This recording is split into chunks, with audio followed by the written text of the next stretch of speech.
7 horas 21 minutos em Campos, de volta com o Folha no Ar, primeira edição, oferecimento de Laboratórios Plínio Bacelar, Clínica Proteus e Dedumas Baterias.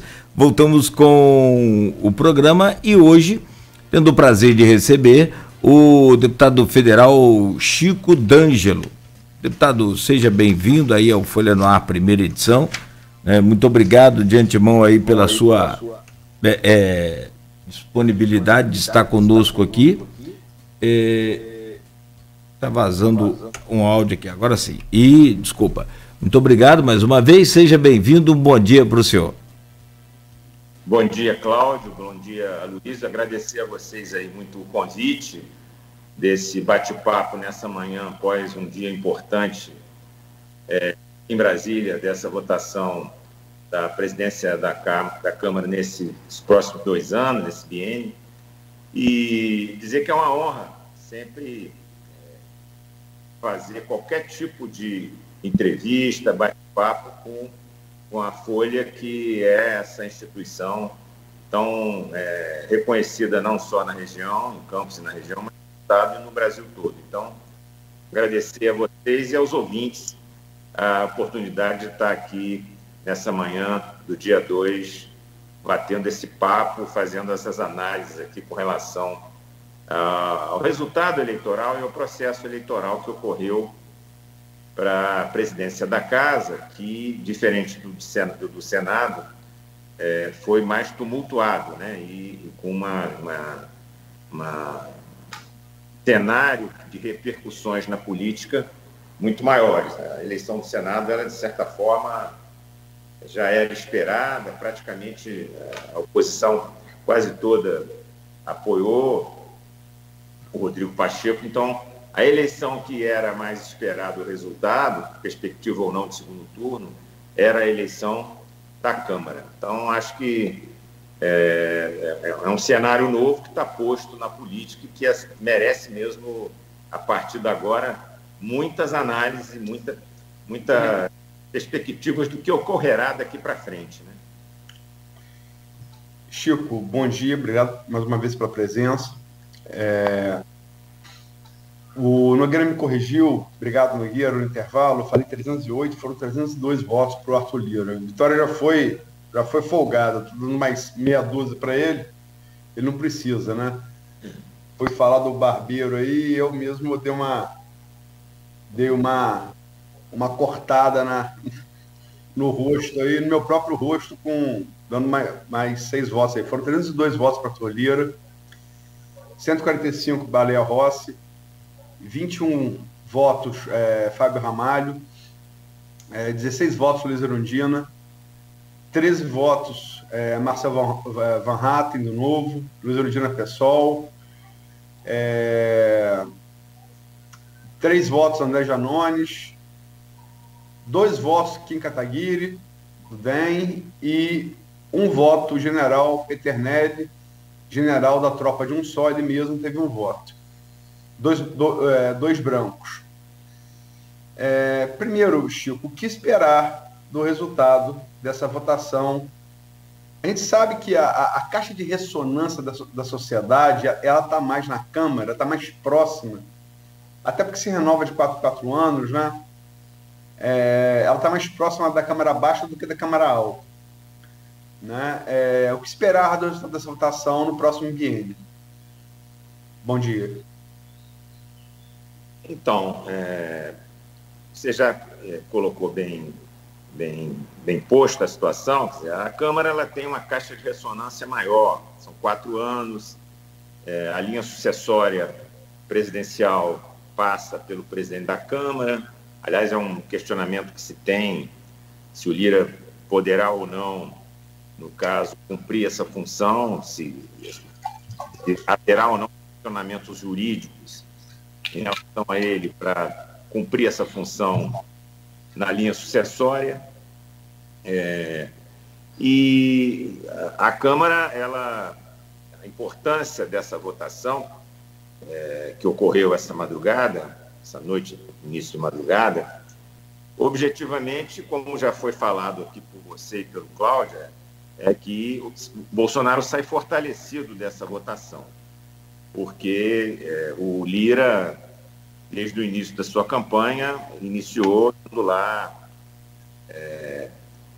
fazer uma reunião no Palácio do Planalto e pedir o apoio do Bolsonaro. Então, isso ficou caracterizado como o candidato do apoio do Bolsonaro. Os filhos do Bolsonaro apoiaram. Então, é este o cenário do simbolismo político da vitória do Lira. Ele representa um setor que o Rodrigo Maia, que é o centrão, que o Rodrigo Maia tinha uma ascendência muito grande, por isso a vitória do Rodrigo Maia.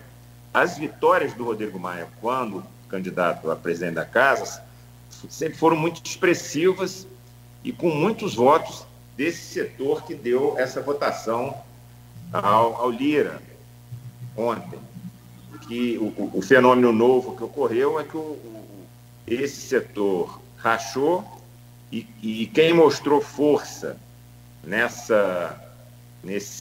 segmento da Câmara foi mais intensamente o Lira do que o próprio Rodrigo Maia. Aliás, teve uma performance muito ruim, né? Até surpreendentemente ruim.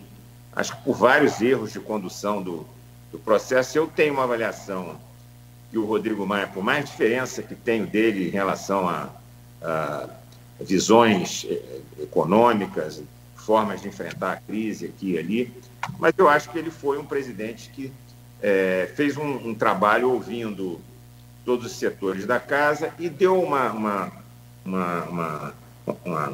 teve um comprometimento com o processo democrático, devido ao processo legal. Então, isso é muito importante, a gente, apesar de eu ter profundas divergências aqui e ali com o Rodrigo Maia votou no Bolsonaro, ele declara isso na última eleição presidencial, né? Então, eu acho que ele teve uma performance muito ruim comparado ao desempenho dele nesse período, 4, 5 anos, à frente da presidência da Casa. Acho que ele sai muito menor do que quando entrou e se tornou presidente da Câmara dos Deputados. É esse o meu diagnóstico em relação à figura do Rodrigo Maia. E os motivos disso são variados. Eu acho que a condução do processo feita por ele foi toda mal feita e acho que o Lira fez um dever de casa, de composição. É evidente que aí também, com ferramentas não muito republicanas, que a gente sabe aqui na Câmara do que ocorreu, de ofertas de liberação de emendas, de cargos, de ministérios já, de certa forma, engatilhados aí, e mais, não nos iludamos. Esse grupo que ganhou a eleição é um grupo muito pragmático e que vai querer que as promessas que foram feitas para se adquirir esses votos sejam cumpridas. Então, nós poderemos ter a curtíssimo prazo aí um cenário já crise nessas relações do Palácio do Planalto com não só esse segmento do Centrão, mas com o próprio Lira. Aliás, a história mostra isso com uma certa frequência, né? Vamos aguardar para ver. E o primeiro ato dele como presidente da Casa já foi um ato que, diferente do presidente do Senado, que fez um discurso harmônico, defendendo a democracia, falando no devido processo legal, até teve o voto de vários partidos da oposição. O Arthur Lira não, ele já começou calçando a luva de boxe e implodindo um processo de formação de blocos que certamente será judicializado hoje, porque, que eu saiba, esse tipo de iniciativa nunca vi ocorrer após uma eleição na presidência da Câmara. Chico, você fez uma análise da gestão de Rodrigo Maia, com a qual eu particularmente concordo, mas esse é o tema para o bloco seguinte. Nesse bloco aqui, eu queria... porque vi ontem, lógico, não pude dormir muito tarde, até porque tinha programa contigo, com o Cláudio hoje aqui, com o ouvinte, e com o telespectador pelo streaming, mas a dúvida básica do que se esperar do governo federal com o resultado, com a vitória que teve, inquestionável ontem, vou repetir, barba, cabelo, bigode, né? Presidência do Senado, presidência da Câmara, derrota daquele que é considerado pelo bolsonarismo como um dos seus principais inimigos, né? E o bolsonarismo vive de criar inimigo, né?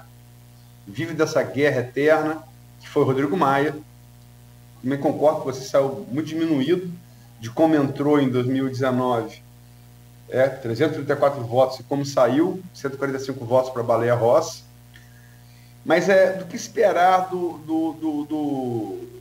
nesse biênio para o país? Há quem aposte, e o discurso de Lira foi meio nesse sentido, de resgate, de certa maneira, da agenda liberal com qual o governo Bolsonaro foi eleito, que abandonou, depois da reforma da Previdência, tocada por Rodrigo Maia, né? Mas meio que abandonou, né?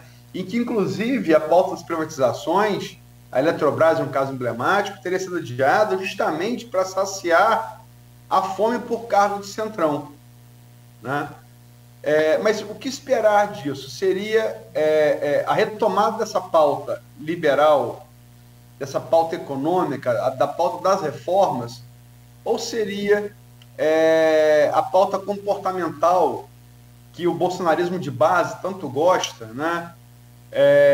E abandonando de vez essa pauta econômica? Qual seria, no seu entender, qual a sua projeção para o governo Bolsonaro, a atitude dele em relação ao novo comando do Legislativo? Então, Luiz, eu acho que os ventos da crise que está posta aí, né, seja sanitária, seja econômica, vão dar a tônica desse processo, né?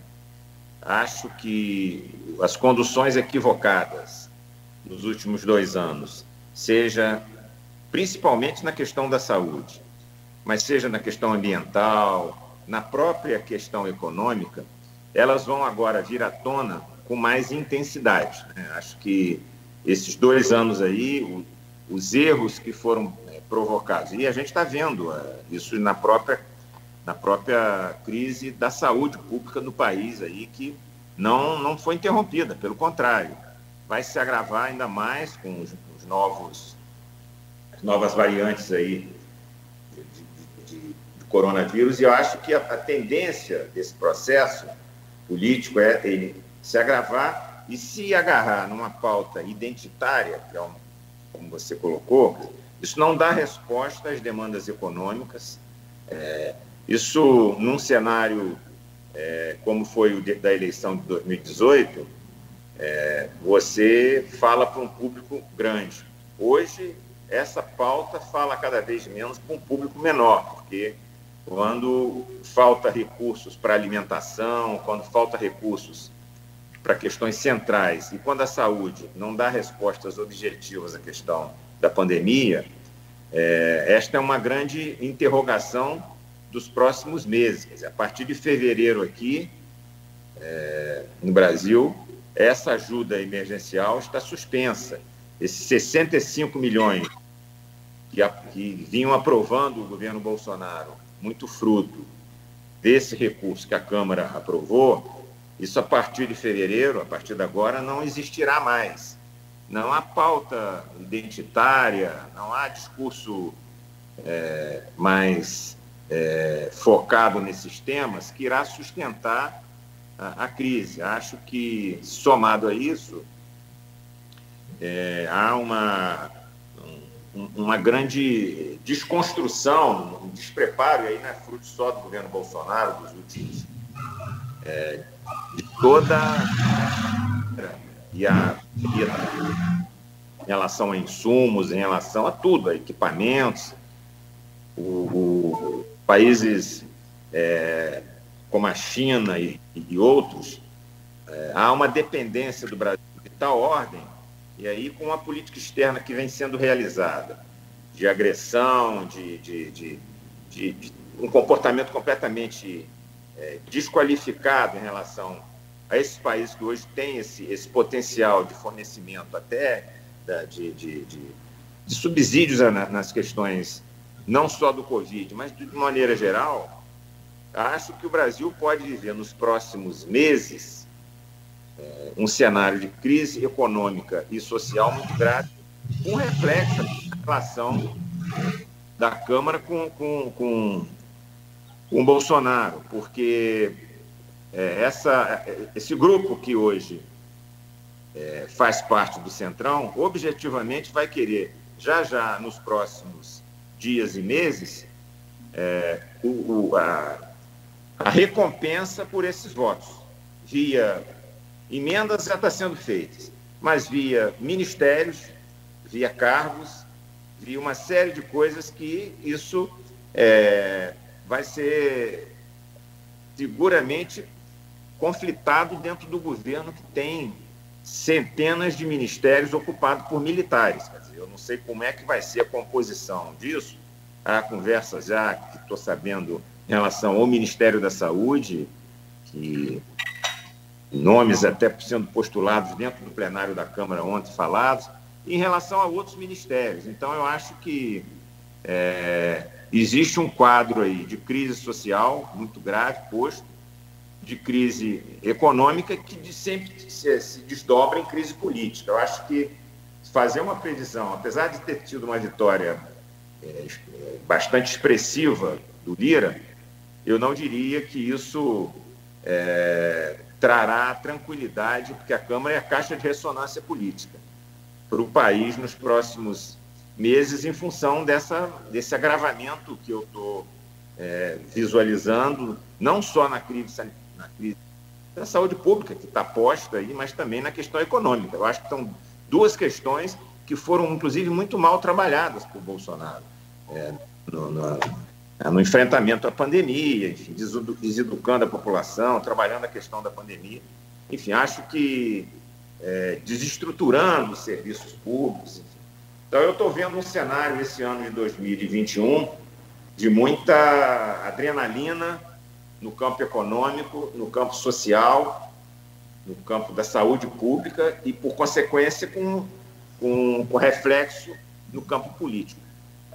As exigências e as cobranças dessa vitória que ocorreu na Câmara serão muito grandes e, com a aproximação da eleição, cada vez mais intensas.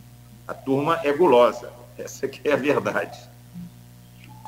Você falou em pragmatismo do Centrão. De fato, talvez a gente não tenha...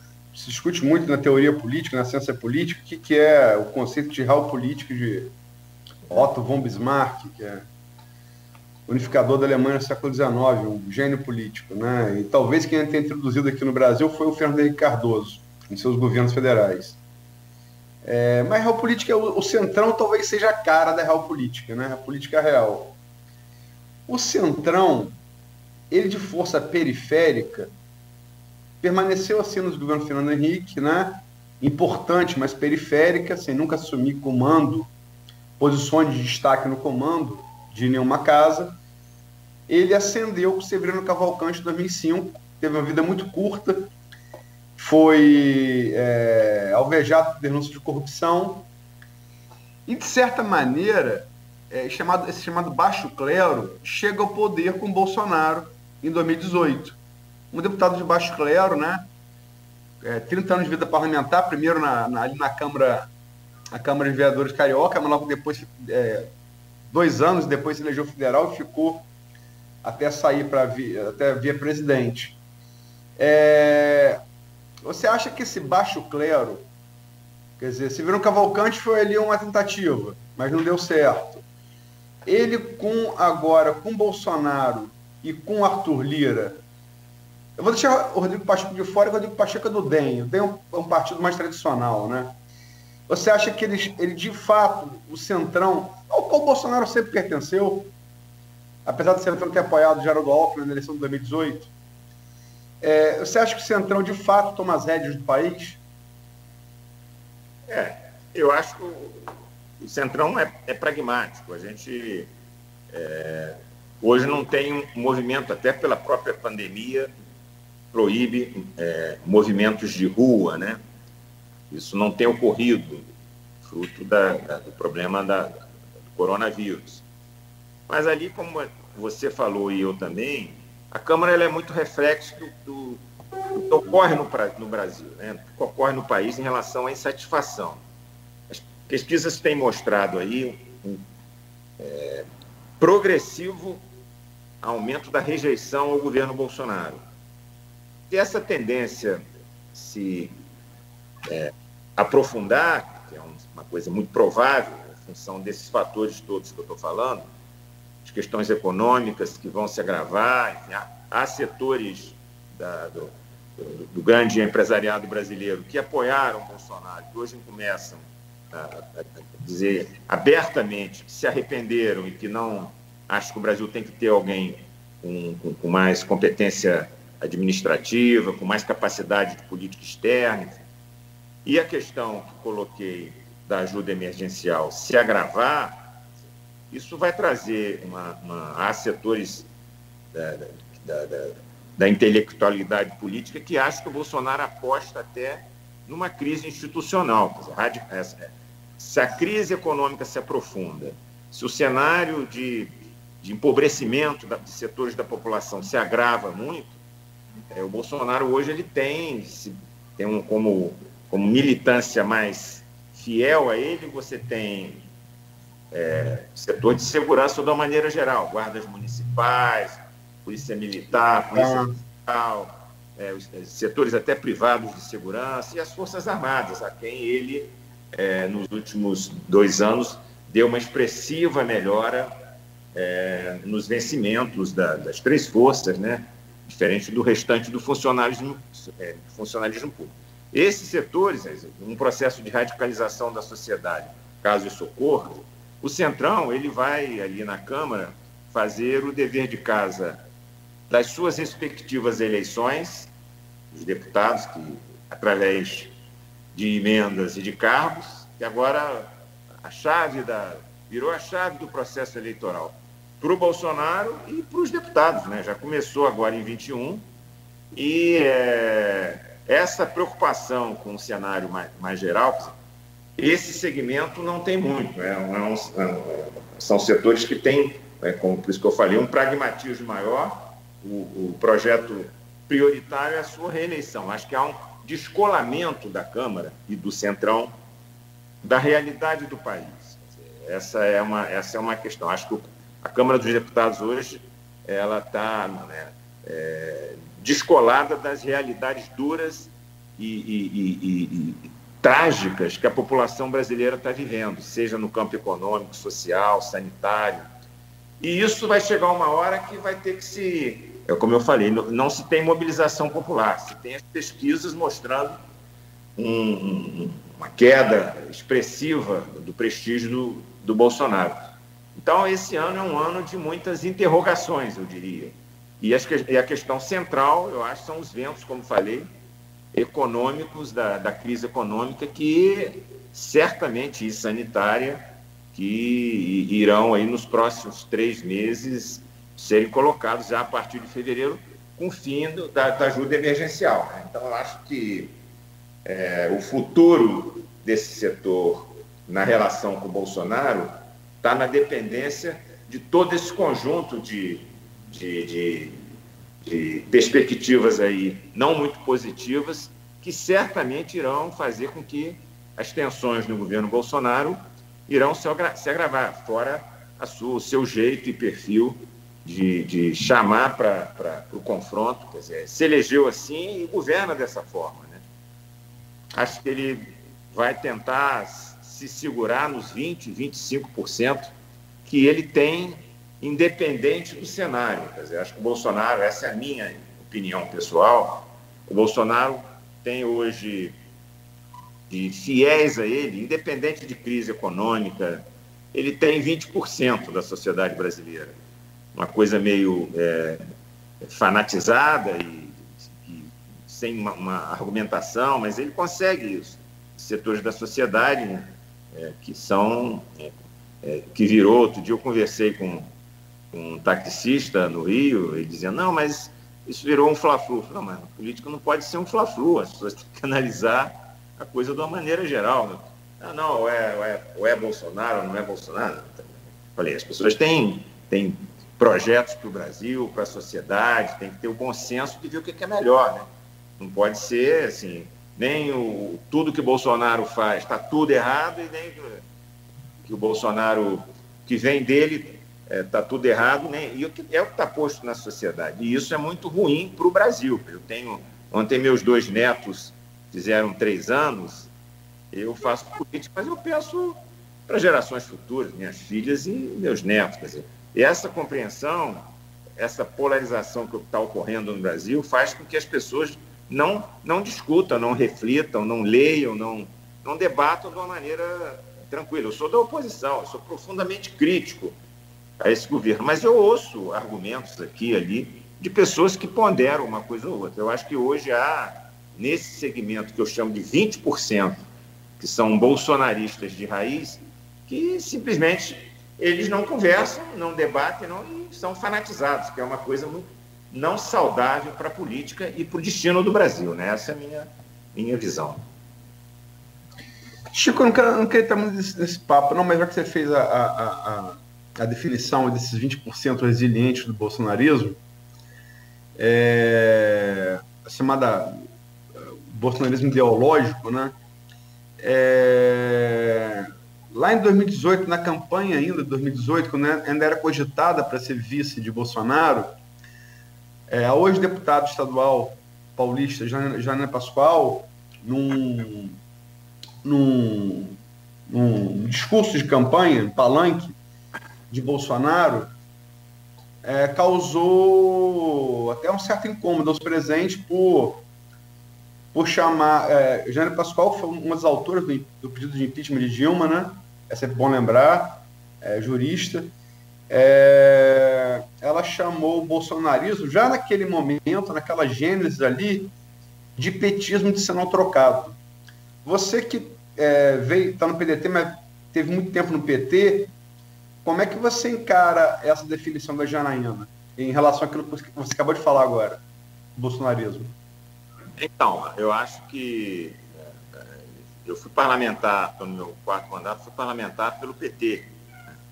Quando eu achei que o partido estava errando na política, eu procurei uma legenda que tivesse a visão de mundo e o ideário que eu achava mais correto, distribuição de renda e toda uma história social-democrata, e fui para o PDT.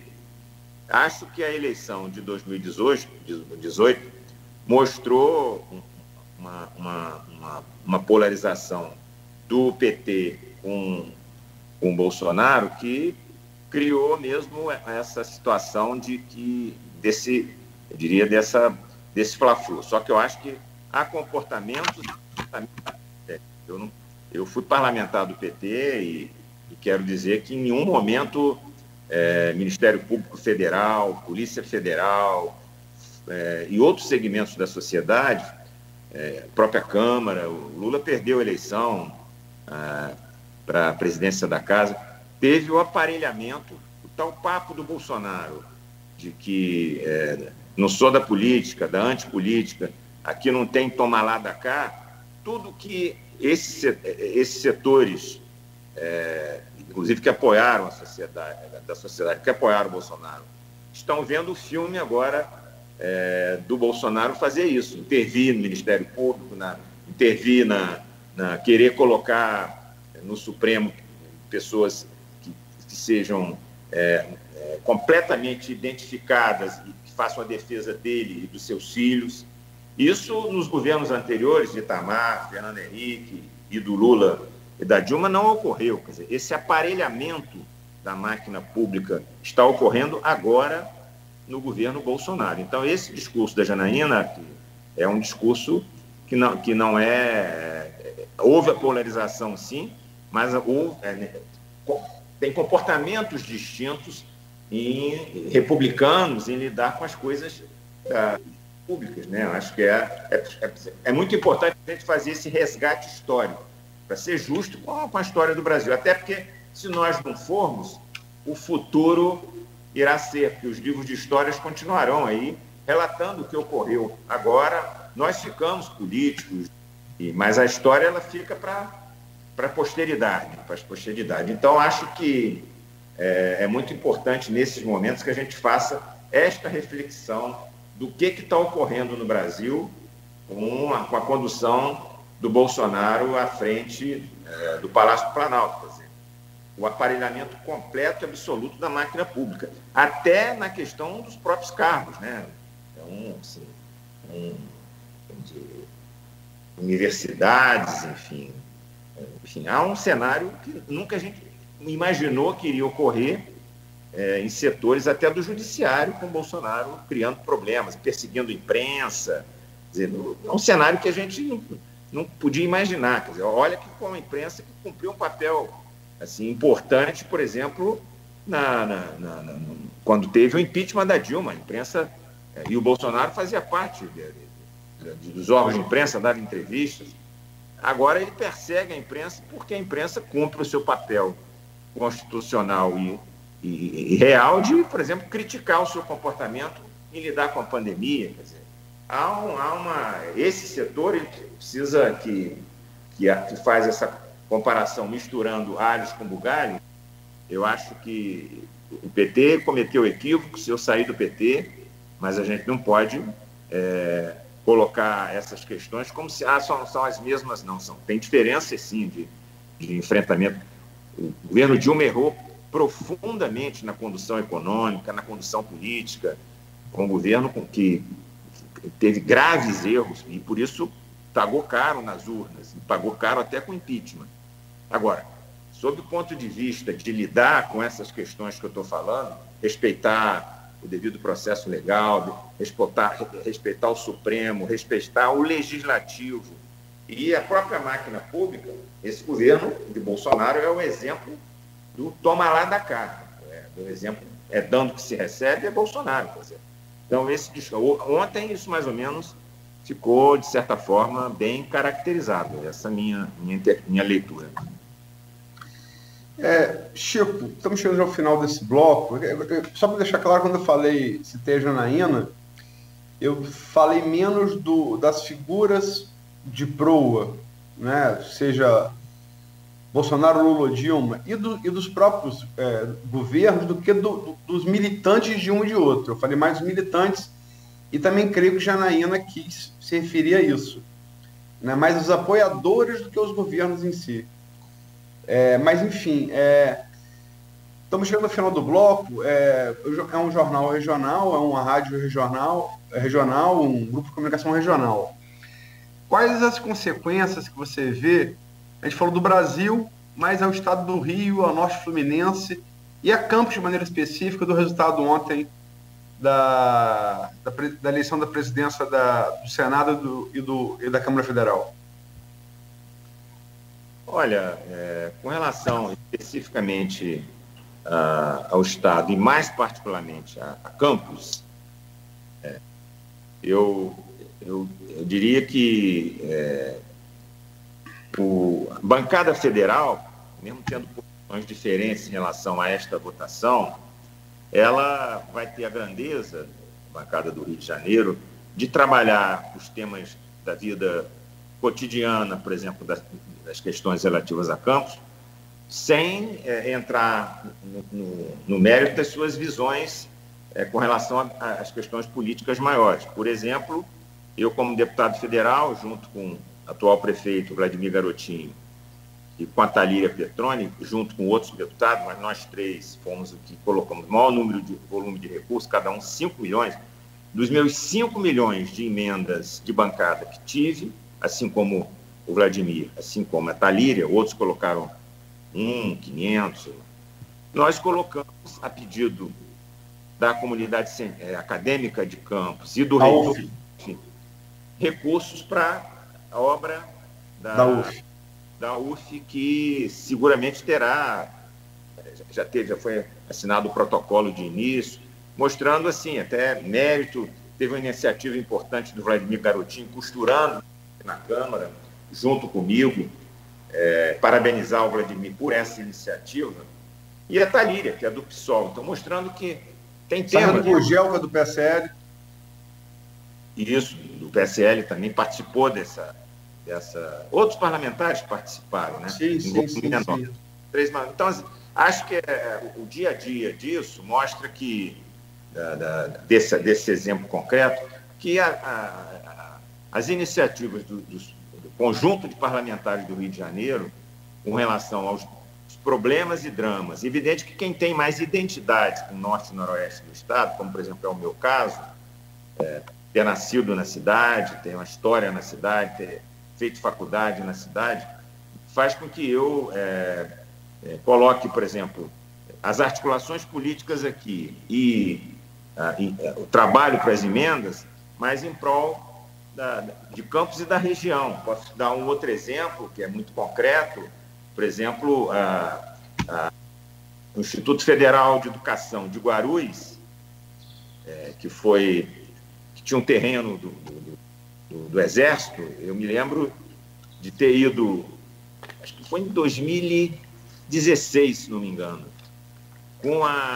acho que foi 16, eu tenho a data aqui, junto com a reitora, até minha querida amiga, mandar um abraço para ela, Cibele, para a gente solicitar ao Nelson Jobim um terreno do Exército, que era o ministro da Defesa à época, para a construção desse Instituto Federal, que funciona numa área popular em Campos. Foi um trabalho difícil, porque convencer setores do Exército a ceder aquele terreno, fui lá com a reitora, e depois consegui recursos junto ao MEC para fazer a obra do Instituto Federal, mostrando que há muitas formas de parlamentares, né? Na época eu era parlamentar da base, mas tem iniciativas como essa agora do ano passado. Eu sou um parlamentar de oposição e ajudei.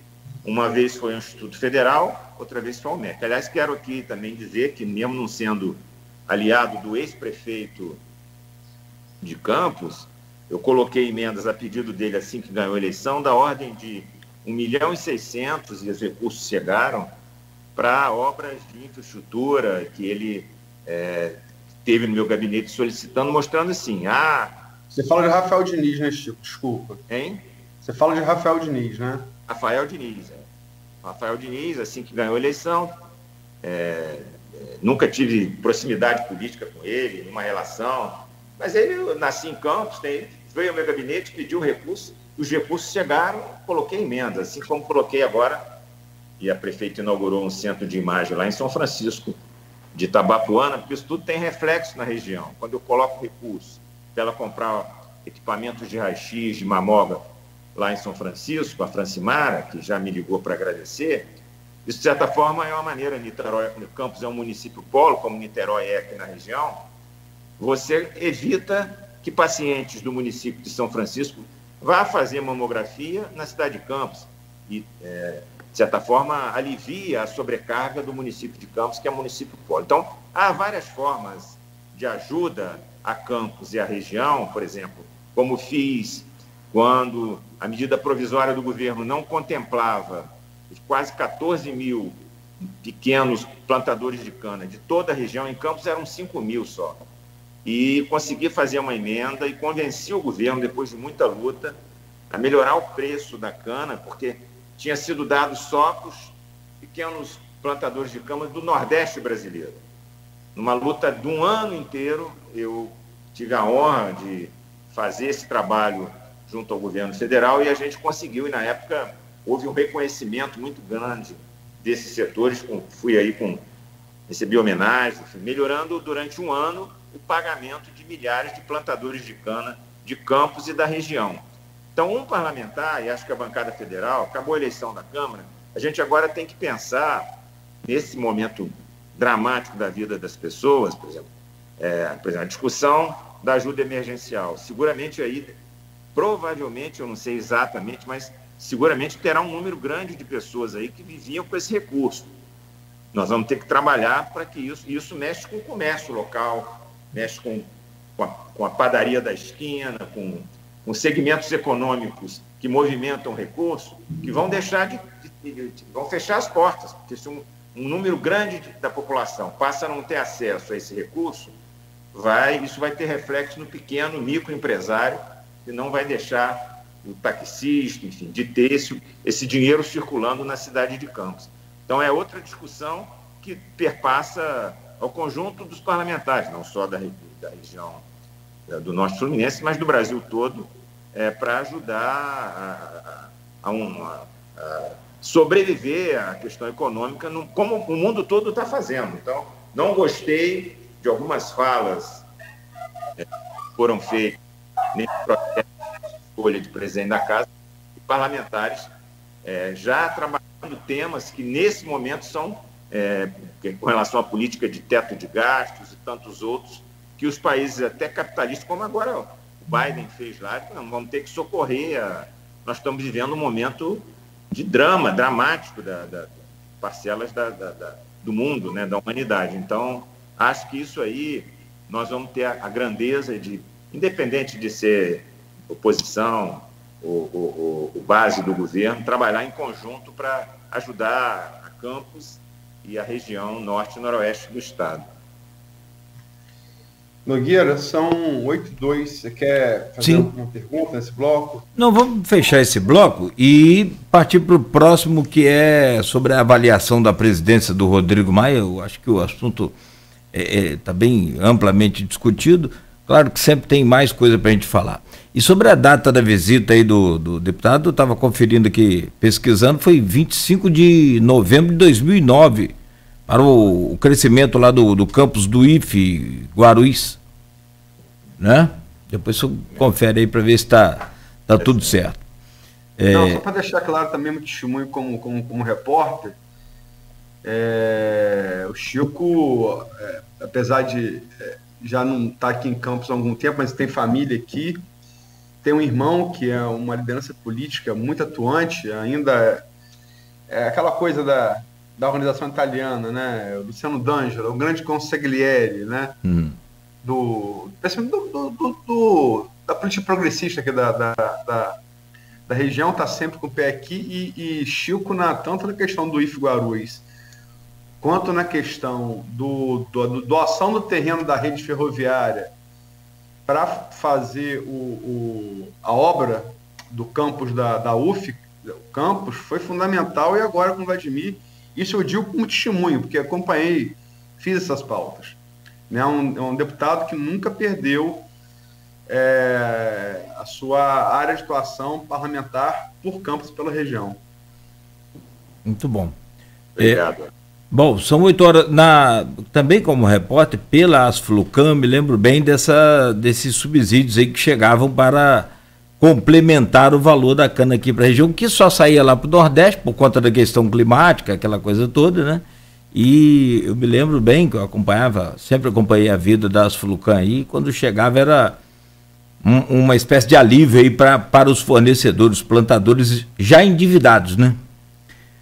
Bom, são 8h04, então a gente faz uma pausa bem ligeira, rápida. Eu convido a você a continuar nos acompanhando aí em 98,3 ou aqui pelo nosso streaming, nossa página no Face, onde você pode interagir, né, simultaneamente aí ao vivo conosco, e a gente vai estar trazendo aí a sua participação.